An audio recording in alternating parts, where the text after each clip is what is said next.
We are rolling up our sleeves and getting our hands dirty with the nitty-gritty of institutional reform. Think of it as a renovation project for the global clubhouse. We are going to take a hard look at the existing international institutions, assess their strengths and weaknesses, and brainstorm ways to make them more fit for purpose in the 21st century. So, grab your blueprints, put on your hard hats, and let's get to work. The current state of international institutions, a mixed bag. International institutions like the UN, the IMF, World Bank, and WTO have played a crucial role in global governance for decades. They have helped to prevent wars, promote economic development, and uphold human rights. But let's be honest, they are not perfect. They are often slow, bureaucratic, and dominated by a few powerful countries. They struggle to adapt to new challenges, and they sometimes lack the legitimacy and effectiveness needed to address complex global problems. So, what are the main criticisms of existing international institutions? Lack of representation.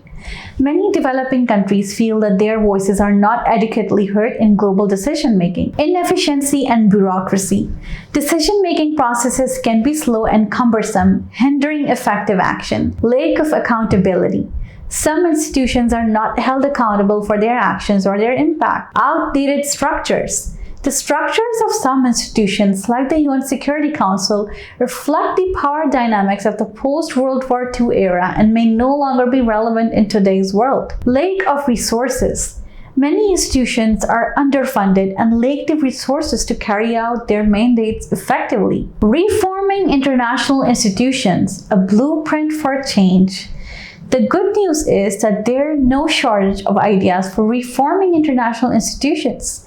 Here are some of the most common proposals. Expanding representation, giving more seats on the UN Security Council to emerging powers like India, Brazil, and South Africa, or creating new bodies that are more representative of the global community. Streamlining decision-making, reducing bureaucracy and simplifying procedures to make institutions more agile and responsive. Increasing accountability, establishing stronger mechanisms for monitoring and evaluating the performance of institutions and holding them accountable for their actions. Adapting to new challenges.